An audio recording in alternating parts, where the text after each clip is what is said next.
Sa ku Megatron koli tugamba nti nobeera ngu subscribinga likinga ate obeerenga osharinga kulamulire agesigika muzere Megatron is my name Dine Ganja Fat era nga ensonga nno ezitambula Taata champion de Guddo mumuwulidde champion ye Guddo mulwana saawa yonna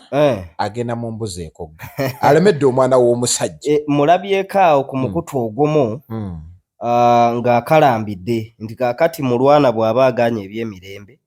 era abadde apapirira nnyo nti bano bamulwisa nakawe bwe munsangidde wano nga nzambalidde ku mugongo n'amugamba champion ye Guddo anti tamuyita Guddo omukulu ono bw'erinnya lya mutabani bwe balimuyita bubi omwana ye champion ye Guddo guno omuzannyo gwadde gukyetaagamu abantu sizifaya bannange bana abantu bonna balina bbeera mu sizifaya naye Taata Guddo muzannyi mulungi ate kasita omwoki obulungi akasente ne kamubukala bamuwadde n'agenda akalevu ne bongera okukashepinga kana ayinza okwekole yakakuba tinti bakashepinga wano wansi ayina engeri gye yakasazeemu ne kongera okusongola yeeyagalira ddala so z'ensonga zagundi za Taata champion Guddo agamba Alienskin amuwa omwana we Alienskin bwe kiba kigizaamu muwe maama wa champion Guddo agamba omwana nze amuyinako obuvunaanyizibwa omusajja yali yasuula omwana be bano abasajja bakimezezza in fact tujjukira n'essaga za Fresh Kid lwakuba taata wa Fresh Kid ye yakalambira ndowooza ne batuula n'omukyala engeri omukyala gye yalina obufumbo olwedde bwafumbamu taata w'omwana n'agamba mpa omwana wange nze ngenda namwema nejjingira omukyala n'atebenkera mu bufumbo bwali naye maama wa Guddo saawa zino yabadde akwekwetuka n'omwana we era baayawukana nga yamusuulira n'abaki n'abaana era maama wa Guddo ye yakwata omwana n'amukola ki omukulu alippidde baagala afunye balinga baagala alina balinga kawawa kakati saawa zino ate waayongedde okuteeramu giya nti n'abalwana champion Guddo baamwokyezza wamagula amaaso alinga enteera omulaba nno bwagatunuza kakati nno bw'atyo kakati tuli ku luyimba omwana wa musajja omwana wa mukyala omwana wa musajja omwana kuba ddala nnyabo okwogera asooka yawunzika agenze nani yawunzika agenze nani yali wa mukyala nze overall officer in charge kamuzaala kamusindika bwe incubator helicopter magulu 10 jafanga mazida ate omwana yenna nga tannaweza myaka 15 16 amateeka tegamuwa nnyo musajja ate nedda waliwo nno n'ekirala n'obeera waana baggaba omukyala n'agamba sigwamuzaala era mwami kitaawe wa Guddo yeegendereza ayinza okukyankalanya omwami omukyala ne yeekyanga n'agira nga amwazikako ew'omusajja omulala yaba akakasa bulungi nti omwana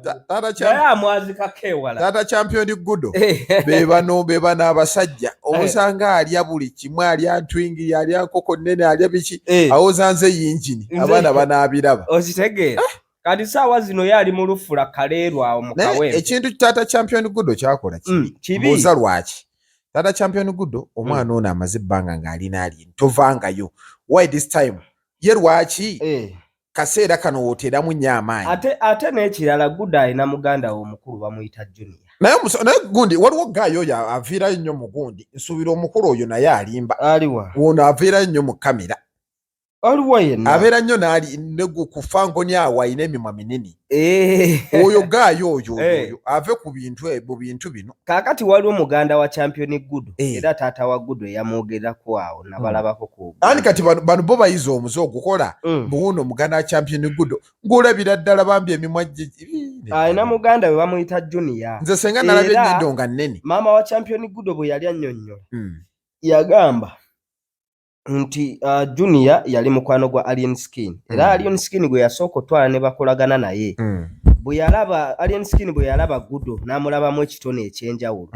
n'ajja n'akola ki ne Junior ne bamusaba ewa maama jjukira nti maama ye yamuyinako obuvunaanyizibwa anti taata yali abombi taata yali abombi omanyi abasajja ennaku zino asudde obuvunaanyizibwa abasajja ennaku zino tebakyagambwa bannange nze kasa nafunye owa boodi ejje yanvuze nze simanyiiro omukazi ongambako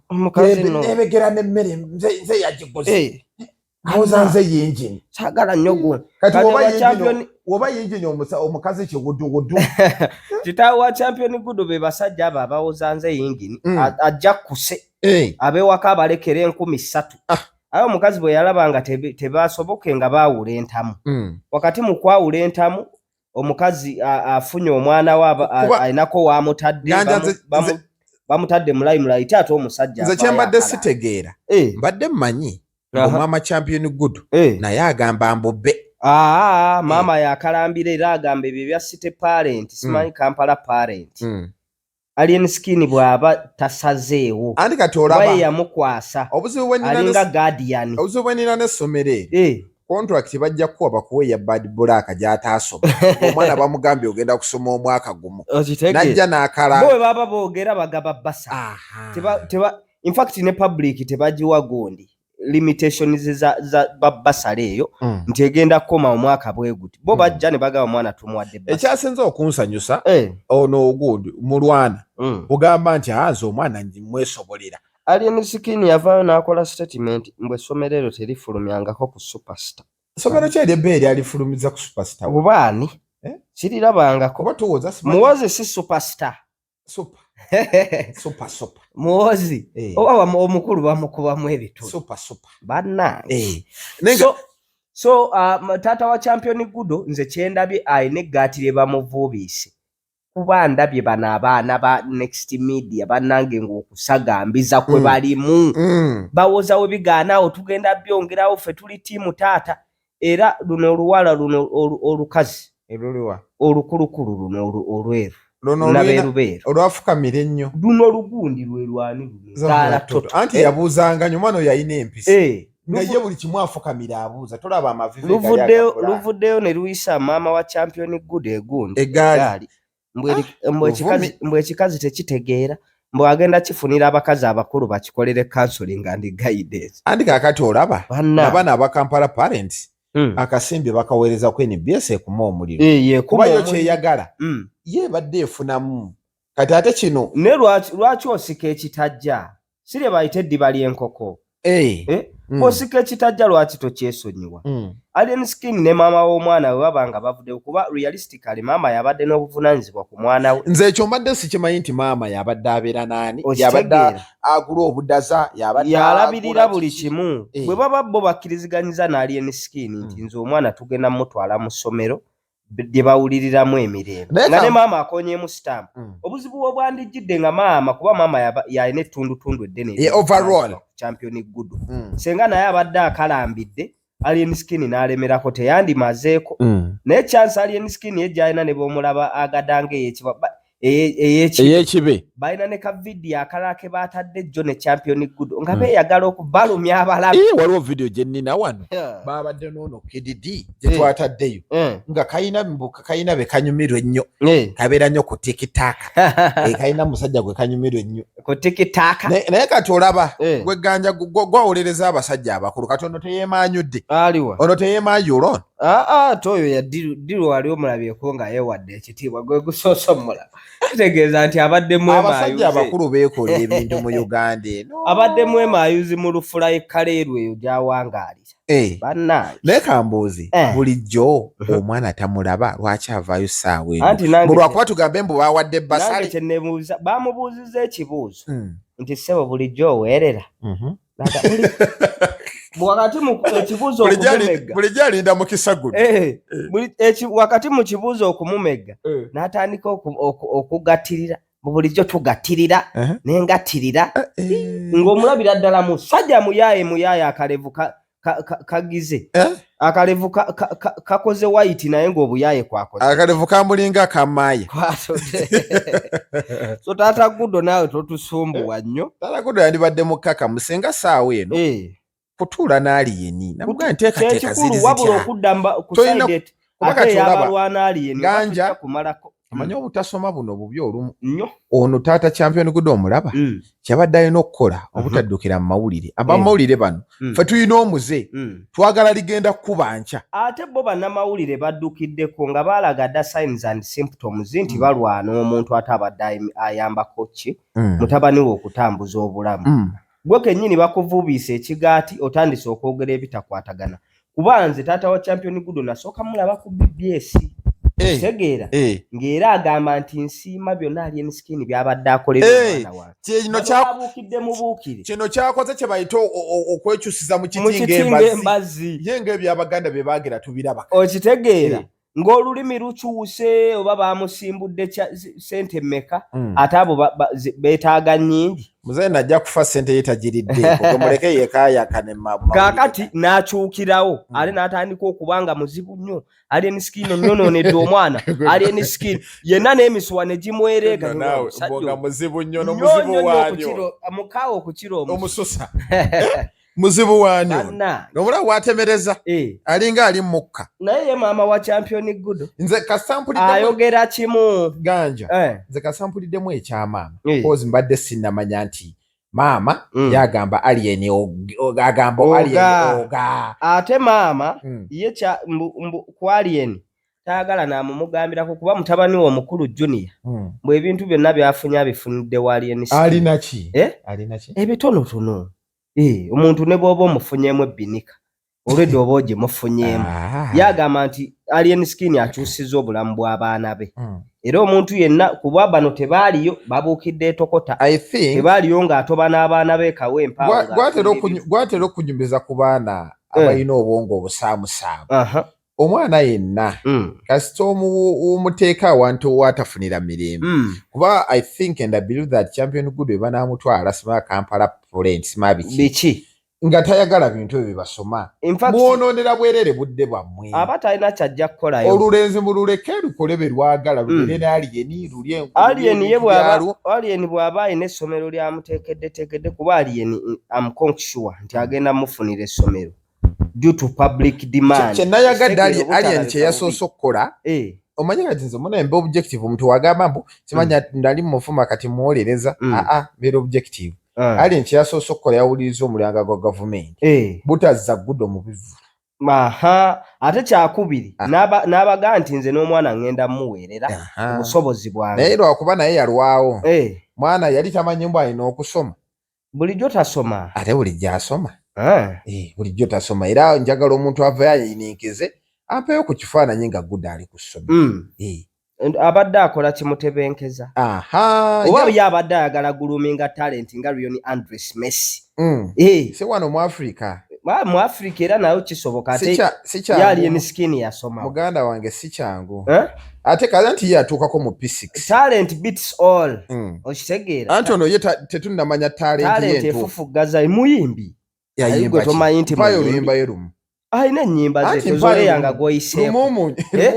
zize kati ateze neetaaga okumumuunya in fact omwana omuto okudiscoveringa talent teetaaga kuyimba zize oza tulaba abaana bano ba American Got Talent Britain Got Talent bayimba zaabwe ayogerera ku gundi anti eyo ye style ye that's why era tumulaba ng'akuba nga atuula mu ngoma za alien yamaze okukola paati ye ey'okudiscoveringa talent y'omwana kati alien waaviirawo wano asigalawo asobola osigalawo ng'akola biki bw'abanga ali consistency nti ekitone kyange nakizuula kantambulirewo nogira abaana alien waliwo otwala omwana ku ssomero ate nga lwaki aba tavaayo buli muyimbi wano ayimbye n'avaayo ebitabo yali akuleeteddeko ku academic documents ze n'ozikonamu Nigeria batusinga baasoma si bonna baasoma ani ataasoma mpaayo gye bali kati ate music industry ya Nigeria eri betumanyi abaakabi bali miliyoni bagenda osobola okumenyera nga bonna baasoma abali mu limelight osobola okumenyera 10 nga bonna baasoma wotulabaki wa Savage barema baruga bonna bayina bamenya bonna n'obamenyayo anti betumanyi betwogera nti n'okikonamu stamp ganja abali mu music industry ya Nigeria bonna baasoma genda okole research awo nkulekeddewo Nigeria tosobola kubuzaabuza ggwanga teri bantu bali mu art industry ng'eya Nigeria erina abayimbi abakunukkiriza emitwalo omanyiko bameka noŋŋamba nti bonna baasoma anti awo nange wenkukwatira nekugamba gwe anti nange kati b'omanyi nange nyinza b'otamanyi be bataasoma be tutamanyi ate baliwa music industry in Nigeria buli mwaka producing abayimbi nga batano abamu ne babula ne batadda nze nkwadde batano abasoma mpayo batano abatasoma ati nange era abo batano bomenyedde nange bensobola okumenyera nga botasobola kumenyera basoma batasoma kati gwena oyagala kunkakasa nti abali music industry oyina kupachanga abasoma betugenda nabo tugenda ne majority point yange eri teri industry mu nsi yonna nga ya music jomperako bujulizi nti abagirimu bonna basoma ono simu kubi wa music naagwe tuyimba kyobulwe mwana muto ali fresh kid zato zimanyi ati kiri bwe kiti nkugamba bola babo nanga batandika ebitone bya buguluminga nkwadde example eya American Got Talent oba Britain oba wa abaana abo bayimba nyimba Guddo yayimba lwani ebitone byabwe baba babizo Guddo yayimba lwani in fact winning lwaji wanonga ja Coca-Cola rated next yaje ayimba nyimba ze kati awokolera Ensonga Guddo yayimbye lwani ayimba za Alien Skin gwe tomulaba ku stage nga atula mu ngoma omukulu ngali wali anyenya bunyenya mutwe Guddo abawaje so ekyokusoma katire kankubulire omanyi omugenzi basudde yayimba nti okusoma kuno kuyamba kuwandiika luzungu na kulogera ebisigadde ozaalwa nabyo ng'omuntu inkuwa task dayo ogenda owuliriza ennyimba z'abasudde ombulire bayimbi bameka abasoma abalina amagezi ng'omusajja oli ge yayina reka nkubulire Guddo moze ekyokusoma si kigaana kuba okusoma kukuyambako mu modern world okutambulira awamu n'abantu naye tekitegeeza nti tosobola Edirisa Musuuza yasoma wa Kenzo yezuula bukyali ate yezuula kati noono bamuzuddemu muki bikyayimba mpayo olimba ennyimba z'ebbiri nkugambye ono omwana muto bamuguluminga y'ensonga lwaki bagamba nti Alien Skin azudde ekitone kya champion Guddo tannakugamba in fact bogamba nti si muyimbi ng'alina oluyimba lwe yalikodi luli walungi lumu tolumanyi olwa champion Guddo sirumanyi nze kyogamba ate kineetaagisa kuluma omuntu anti luŋŋambe nze kati olinga atali mu industry tewalaba nga bareleasinze oluyimba lwa champion Guddo olumanyi nnyo luŋŋambe ekikulu si kyakumanya kuba osobola okumbuuza n'oluyimba lwa Zuri Tamuzi nga sirusobola ddumu naye nga nkimanyi nti muyimbi ate nga mumunya biki bye sitamanyi bayimbi bangi abali mu industry wano abalina recorded music naye nga tetusobola ebyo byolimu byaddambu abayimbi abataasoma abataasoma nze nkugambye ekintu kyonna ekya talenti kyekisinga okuyimirizaawo abantu abali uneducated era Edirisa Musuuza ebintu byonna by'alina ne vibrance kati gy'alina mu bantu n'erinnya ly'alina mu bantu tasobola kuteerawo education tokikola kutuswaza kugeraageranya Guddo na Kenzo waddala anti kati ono muto nkugambye ekitone kyono wuliriza njagala n'ebigambo by'abantu babitwale addayo kusoma Kenzo baleme kuwewula nkugambye champion Guddo mwana ekitone kye basitula kisitule kati ate bw'aba bwato mugeraageranyiza ku Kenzo ne Kenzo alina we yatandikira era ne Kenzo alina abadiscovering ekitone kye kuba Kenzo ali musambi oli si muyimbi naawe same to Fikfa Maker kubanze Fikfa Maker nasoma naye nga n'ebyokuyimba bino tabiriiko nga concentrate nze ku music wabula nafuna ekinyegenyege ekya music n'atandika okuyimba ngeri abamusikiriza yali kalifagana gwo katulinde champion Guddo mwana muto ekyokusoma tetukiganye